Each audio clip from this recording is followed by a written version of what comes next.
Si vos ustedes escuchan el discurso de Milei, vos sos un inversor y te da miedo. Milei te dice, se puede ir todo a la mierda si no me votan. Eso es lo que dijo Milei. ¿El inversor qué hace? Una moneda al aire. Pero el inversor, ¿qué hace? Pensá, estamos nosotros tres, somos los que tenemos que decidir si invertimos o no en la Argentina. Vamos a escuchar al presidente a ver qué dice. ¡Cucas! Sí. Acá tenemos el peligro Cuca, el soviético. Chao, salgo corriendo. Entonces, no sé cómo va a ser de acá en adelante, qué piensa hacer el gobierno, porque tiene que pensar que no puede controlar todas las variables al mismo tiempo. Quiere profundizar la lucha contra la inflación, quiere mantener las bandas, va a tener que lidiar con tasas de interés altas, con problemas en la provincia de Buenos Aires en términos de que la gente no la va a estar pasando bien si la actividad económica no crece, con inversores que van a estar atentos. O sea, tiene una situación complicada. Javier, bueno, ¿qué estás viendo? Llegó el cisne negro, en lo que vos decías que anticipabas que el gobierno se estaba jugando ahí un pleno terriblemente riesgoso. Sí, yo creo eso, creo que cuando vos apostás a todo o nada, al inversor no le gusta, y claramente lo fue manifestando durante todo el año, digamos, ¿no? No fue un año bueno para los activos argentinos pre-elecciones, y no fue todo por las elecciones. Para hacer un poco de historia, que siempre es didáctica, cuando fue el acuerdo con el fondo, a nadie le gustó el acuerdo con el fondo en términos de lo que proponía la salida del cepo con bandas, etcétera, etcétera. No fue algo que los inversores celebraron. Sí, celebraron el hecho de que haya habido más plata de la prevista, pero si a vos en no sé, octubre del año pasado te decían que iba a haber un acuerdo con el fondo por 20.000 palos y pensabas que los bonos iban a ralear más. O sea que había un desencanto con la política del gobierno por parte de los inversores, especialmente los inversores externos. Internamente vos tenías todo el tema LEFIS y cómo eso fue impactando en la liquidez, etcétera, etcétera, la tasa, la volatilidad en la tasa y todo eso, y llegan las elecciones y ahora, por el lado de los inversores externos, va a ser difícil remontarla. Ven otra película, dicen, si no cambiás, vas a profundizar lo mismo que tenés, y lo mismo que tenés hizo que gane el kirchnerismo. Entonces, ¿cuál es? O sea, ¿por qué debería ser optimista un inversor extranjero, digamos? Por el precio, porque los precios están más baratos. ¿Cuál sería la lógica para decirle a un tipo comprar Argentina? La única cosa que vos podés decirle al tipo que no compró la semana pasada es, bueno, los precios están más baratos. Pero la Argentina nunca es un tema, la Argentina es un tema binario, nadie compra porque está barato, generalmente les gusta la historia. Creo que si vos priceás que gana el kirchnerismo las elecciones presidenciales, ponele, o priceás esa posibilidad, los bonos tienen que valer 25. Entonces, tenés un escenario complicado en el frente externo, en términos de mercados afuera, curva dólar, acciones, etcétera. Internamente se ve que sí, que la amenaza de mantener el dólar dentro de las bandas, etcétera, causó, por lo menos en el día de hoy, cierta, como, no digo tranquilidad, pero calmó un poco las aguas, y hay que ver el retail lo que hace. Yo creo que acá el retail va a ser importante. ¿Le compra estos dólares? ¿Les parecen estos dólares son baratos todavía? Hay que ver. El tema es qué puede hacer el gobierno para revertir el resultado electoral en octubre. Y si no cambia la política económica, no mucho. Porque... Ahora, Javier, la pregunta te hago conociendo vos la historia, ¿no? De lo que ha pasado. Justamente vos decís, si no cambia la política económica. A vos te gusta retrotraerte siempre en la historia. Y llama la atención porque uno ve rasgos bastante similares de la actual política económica con el pasado, ¿no? Ni qué decir que este es prácticamente el mismo equipo económico que tuvo la crisis en 2018, ¿no?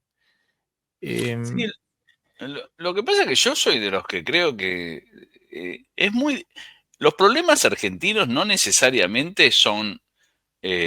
o sea, las crisis argentinas no necesariamente son productos del plan económico únicamente. No es que vos diseñaste este plan económico, te fue mal, el plan económico no sirve. No es tan lineal.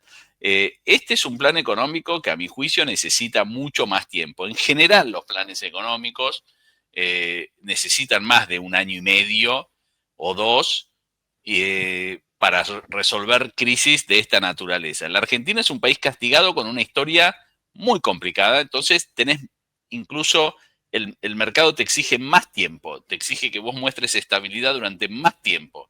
Entonces eso lo tenés que tomar en cuenta. Vos tenés que tomar en cuenta, cuando haces un plan económico, que vos tenés elecciones cada 2 años.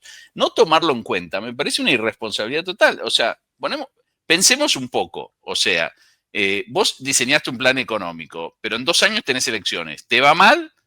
Tenés que tener la capacidad, primero tenés que tratar de evitar a toda costa que te vaya mal, buscando acuerdos, consensos, no jugar todo a todo o nada.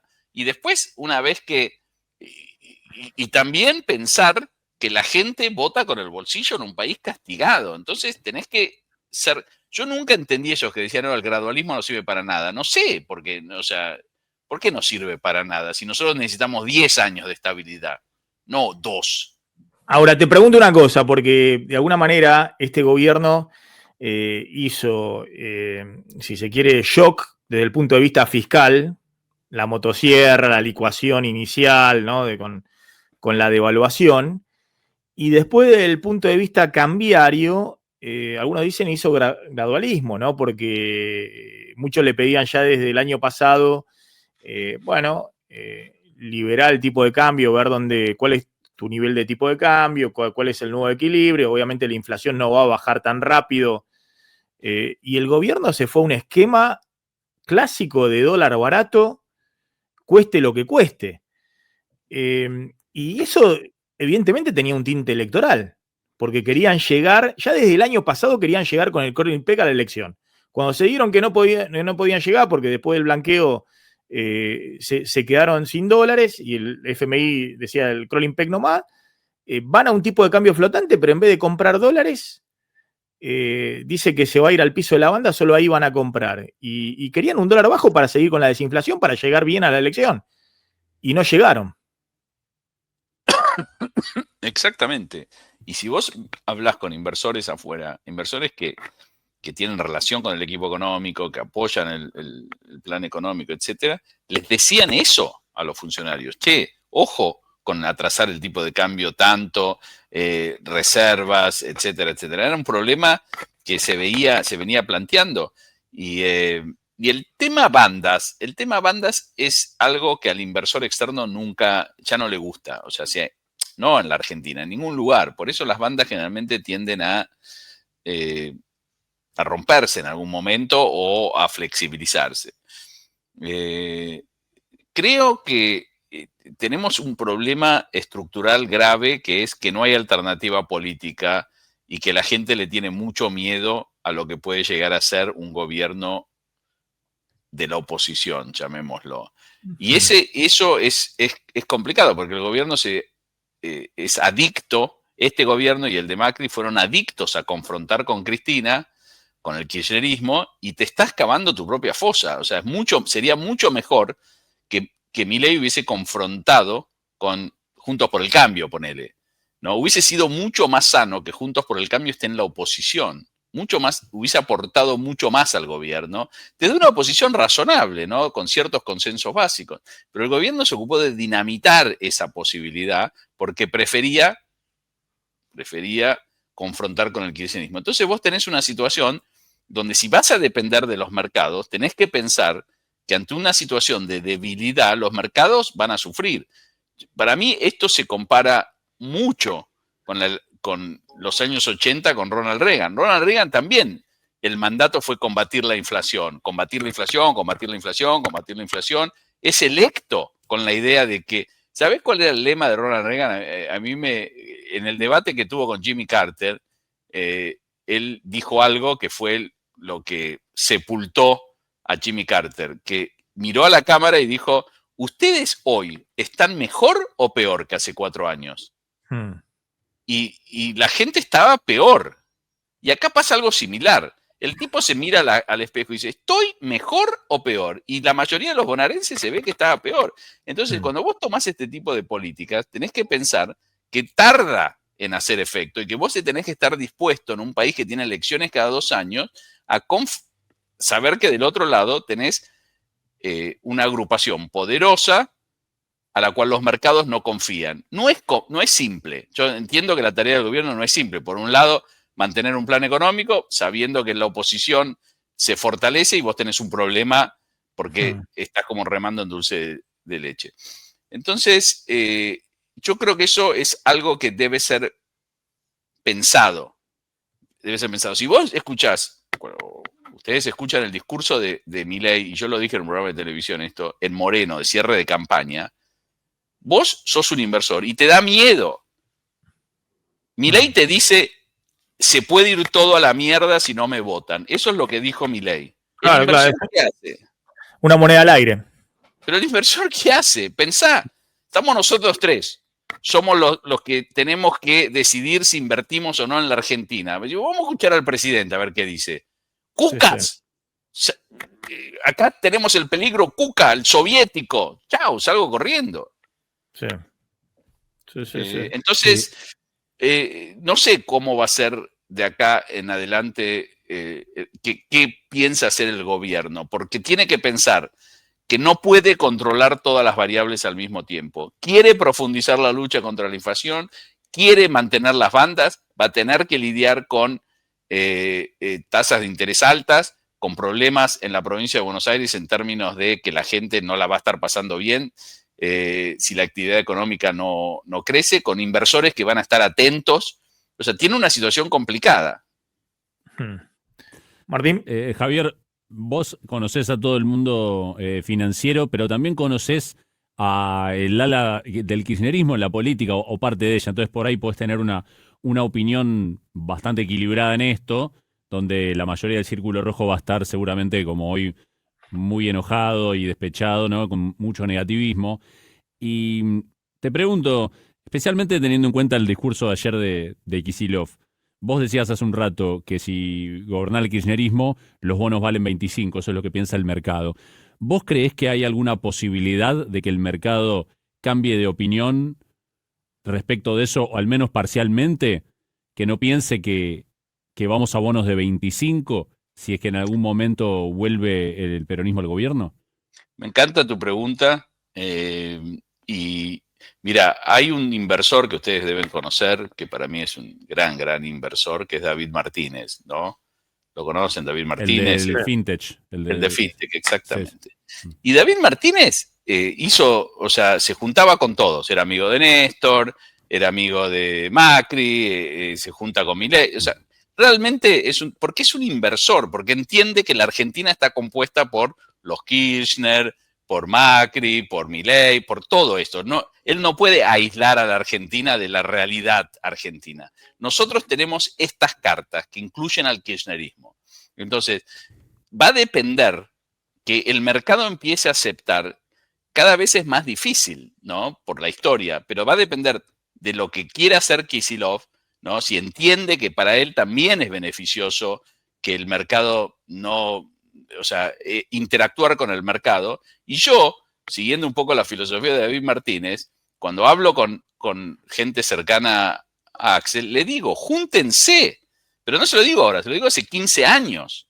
O sea, júntense, expliquen, muestren su realidad. Lo peor que podés hacerle al mercado es esconderte. O sea, juntate, explica.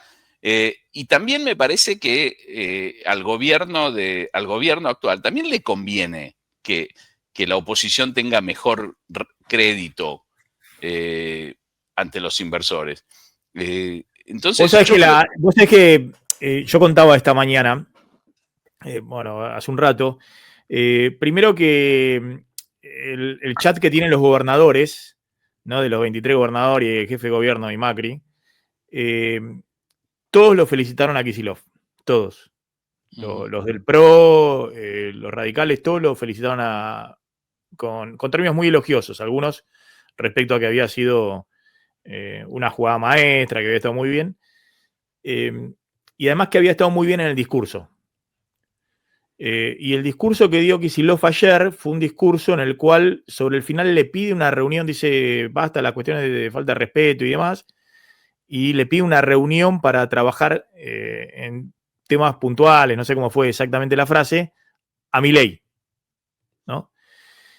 Y salieron simultáneamente Yar Llora, Puyaro, Gustavo Valdés, los gobernadores que forman parte ahora de esta liga, algunos que eran aliados naturales del gobierno, como Gustavo Valdés de Corrientes, a decir que se terminó la etapa de los gritos, de los insultos y demás, de la grieta, que hace falta diálogo. Y algunos en particular, como Gustavo Valdés, le dicen diálogo, pero no para la foto. Nos podemos encontrar, pero podemos encontrar para llegar a acuerdos, ¿no? Entonces, ahí me parece que el gobierno tiene tal vez, en términos de lo que vos hablás, ¿no? De construcción de gobernabilidad, el único interlocutor con el cual puede, pero bueno, no es lo mismo los gobernadores hoy que los gobernadores antes, ¿no? Ahora ya le perdieron el miedo. Yo contaba que esta semana Milei tiene que vetar la ley de financiamiento universitario, que va a generar un despelote grande, pues salieron todos los decanos y rectores a advertir que no la vete. Y tienen carpeta, me decía un gobernador del PRO, tienen carpeta el veto de la ley de ATN y de distribución de combustible. Entonces, hay que ver qué hace el presidente. Si recalcula y va a algún tipo de construcción política o sigue acelerando frente al muro, ¿no? Claro, es un poco lo que yo venía diciendo los últimos meses, pero en general es mi filosofía. Si vos sos presidente, si vos tenés tenés la responsabilidad de gobernar, tenés que entender que Axel, el kirchnerismo, son parte de la República Argentina. Entonces tenés que llamarlo enano soviético, perverso, etcétera, etcétera. No suma. ¿Viste? No importa si él lo piensa. No importa. O sea, yo creo que si Milei lo invitaría, por ejemplo, a discutir, a charlar, a juntarse con los equipos técnicos de Axel y del Ministerio de Economía, etcétera, creo que habría lugares para entenderse. Yo creo que tratar de matar a tu adversario es contraproducente en política, muchas veces, porque no sabes por dónde puede ir la bala y tampoco puedes saber quién va a reemplazar a ese adversario. Entonces, en eso los yanquis pre-Trump, ¿no? Obviamente, eran bastante inteligentes en la forma que trataban a sus adversarios políticos. Pero al gobierno le conviene que esa oposición sea más razonable, le conviene para llegar mejor a las elecciones. El discurso en Moreno, Maxi, no sé cuántas veces usó la palabra kirchneristas, cucas, o sea, era realmente, o sea, no es el discurso de un presidente, me parece, que está tratando de que el país sea tenga más racionalidad económica. No hay forma de salir de esto si no hay 10 años de consensos económicos básicos. ¿Qué te dicen la gente que apoya al gobierno? Pero con estos tipos no se puede hablar. Pero con esa... Perdón, ¿se cayó? No, te escuchamos perfecto. Con estos tipos no se puede hablar. Te dicen eso, con este tipo no se... ¿Pero con quién vas a hablar entonces? ¿Con Del Caño? Vos sabés que lo que dicen algunos de esos gobernadores hoy es que ellos están armando el post-Milei. El post-Milei que no sea kirchnerista. Entonces están pensando lo siguiente. Están pensando en el 2027, ¿no? En el 2027. Pero Milei no lo necesita ahora. Tiene 2 años que gobernar. No, exacto. Pero además hay una realidad. Nosotros armamos en ADCAP siempre un seminario de finanzas provinciales. Invitamos a muchos ministros de economía a exponer de todos los partidos políticos. Y hay cierta sintonía entre los ministros de economía de países gobernados, de provincias gobernadas por radicales, del PRO, por Pablo López de la provincia de Buenos Aires. No se odian, no se maltratan. Hay una muy buena relación, hay una buena relación entre Puyaro y Kicillof. Pero el otro día estuve con el ministro de Economía de Mendoza. Él dialoga con el ministro de Economía de la provincia. La relación a nivel provincial es mucho más civilizada. Entonces te dicen, pero con este enano soviético no hablo. Bueno, entonces tenés las consecuencias que tenés ahora. Yo de todas maneras creo que el gobierno entendió algo, porque muchos tweets ofensivos por parte de asesores, de estos economistas, viste, que tratan siempre de describir el voto kirchnerista como un voto de bestias humanas, etcétera, etcétera, fueron sacando esos tweets y algunos hasta pidiendo perdón, ¿no? Por los tweets ofensivos que habían mandado. Y eso claramente es una línea bajada del gobierno. De militantes del gobierno, digamos, que aparecen en los medios y que son economistas.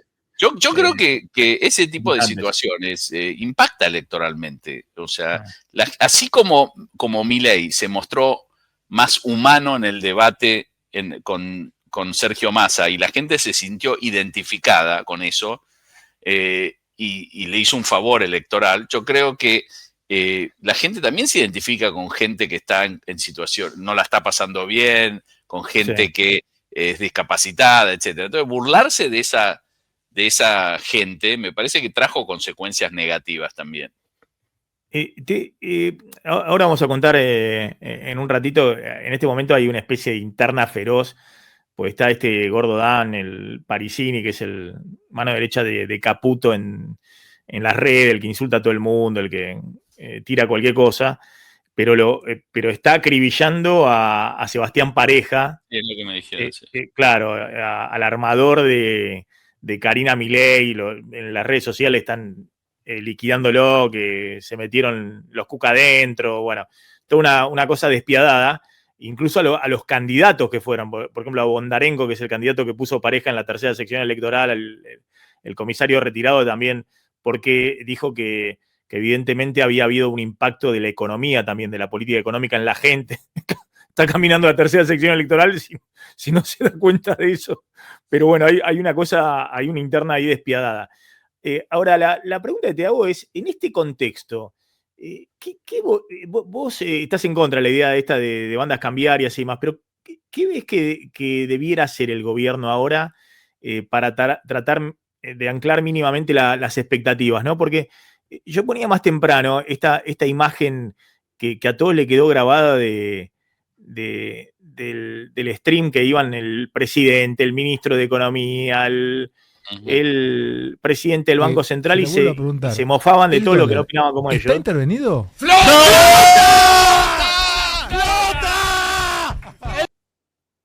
Bueno, y alguien me recordaba acá en el chat que ese día fue el que cantaron ahí, Mandril, decime qué se siente, todos los economistas, todos los que le advertían las dificultades, sí. Eso me da mucha lástima porque hay gente que yo conozco de hace 20, 25 años en esa, que no son así.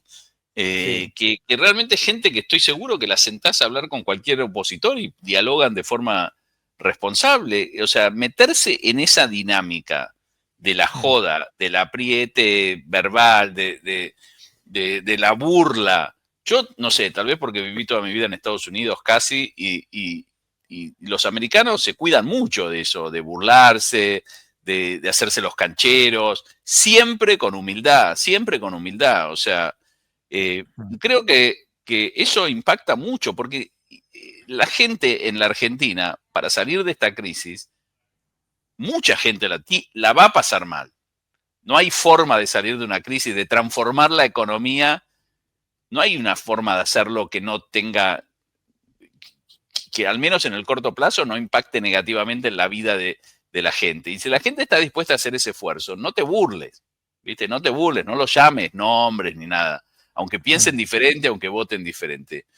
Yo creo que a mí generalmente... Yo te lo preguntaba por el tema de que todas las advertencias que le hacían distintos economistas, o las advertencias típicas respecto a lo que estaba pasando con el dólar, la tasa de interés, bueno, el gobierno se burlaba también de ellos, ¿no? Ha habido artículos muy interesantes de Marina del Poyeto, por ejemplo, hace rato, planteando y advirtiendo, bueno, Marina del Pifieto y esto, y con todo lo mismo. Entonces, ¿qué crees que va a hacer el gobierno en esta disyuntiva, digamos? ¿Plantea y defiende lo que dijo hasta ahora y se parapeta en las bandas cambiarias y estalla la tasa de interés y los encajes?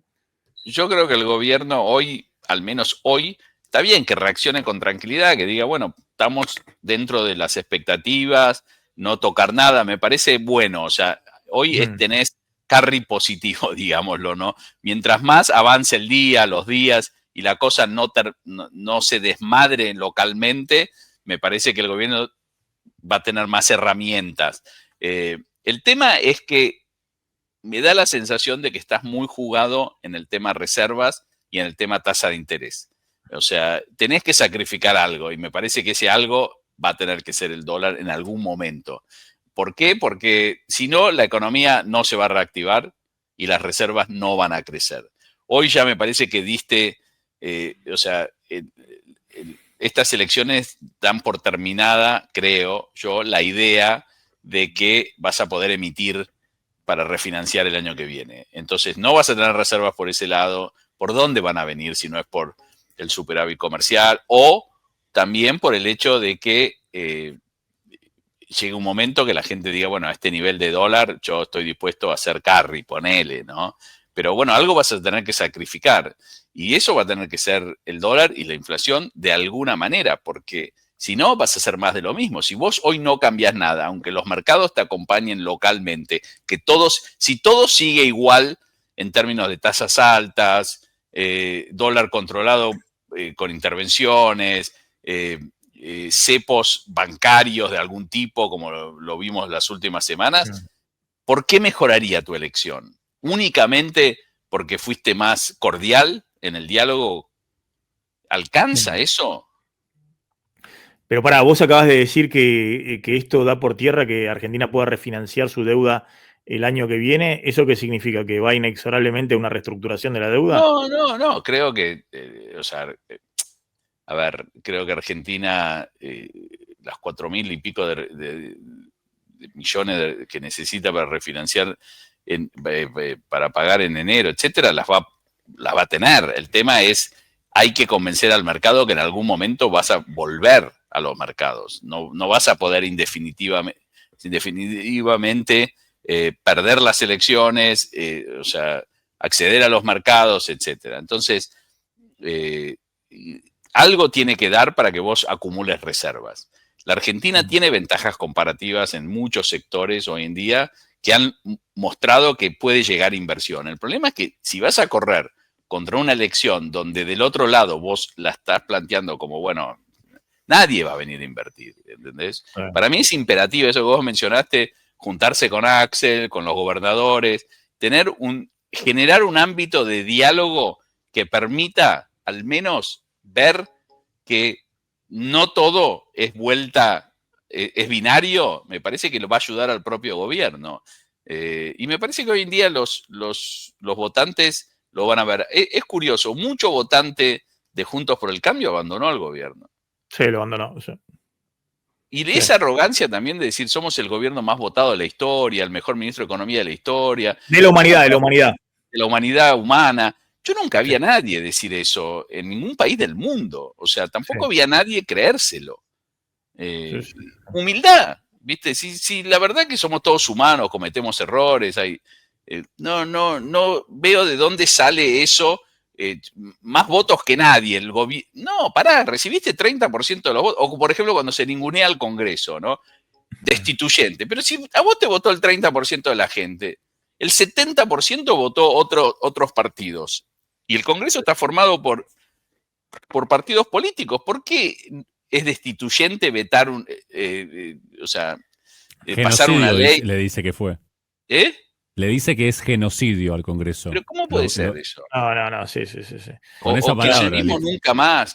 No, pero vos también venís advirtiendo, digamos, ¿no? Es decir, la sociedad argentina también de algunas cosas se da cuenta y vos venías advirtiendo también que desde afuera ya eso ya parecía una cosa que generaba rechazo, incluso en círculos que naturalmente apoyaban al gobierno, ¿no? Desde afuera. Sí, a mí me llama la atención muchas veces la capacidad del gobierno de pelearse con gente que piensan como ellos, principalmente. Porque todos los economistas a los que llamaron mandriles, la mayoría, yo creo que apoyó a Milei en el balotaje. Sí. Pero hicieron... Pero, sí. No solamente los criticaban, sino que hicieron campaña de desprestigio para bombardearlos, ¿no? Pero bueno. Sí, No, yo creo que es un escenario complicado porque se mezcló la política, que era algo que no tenías hasta hace poco. Hasta hace poco los inversores creían que, bueno, políticamente vos estabas fuerte, las elecciones las ganabas. Nadie imaginó perder estas elecciones en la provincia de Buenos Aires hace unos meses, ¿no? Si había alguna alianza entre Milei y el PRO, o sea, era demasiado potente esa alianza como para perder contra un peronismo que venía dividido, peleándose con Cristina, saboteando a Axel, etcétera, etcétera. Entonces, realmente es un llamado de atención. Y ahora tenés dos problemas que no es fácil de resolver. Uno, el tema económico, mejorarle a la gente, lo dijo Francos hoy, no lo digo yo, lo dijo Francos, mejorar la calidad de vida a la gente, que llegue a fin de mes, etcétera. Y tenés el lado político. Y el lado político en Argentina está muy ligado a las soluciones económicas. Por eso yo decía, no podés jugar, porque si sale mal, jugar tan fuerte, si sale mal, vos sos el que corre el riesgo de tener que cambiar tu plan económico en un momento de debilidad. Porque los inversores no tienen plan B en la Argentina. O le va bien al gobierno de Milei o se van. Sí, no hay plan B. Y no hay niveles tampoco. Ese es otro error. Decir, bueno, en estos niveles los inversores van a venir. No van a venir si creen que el gobierno de Milei no va a tener éxito.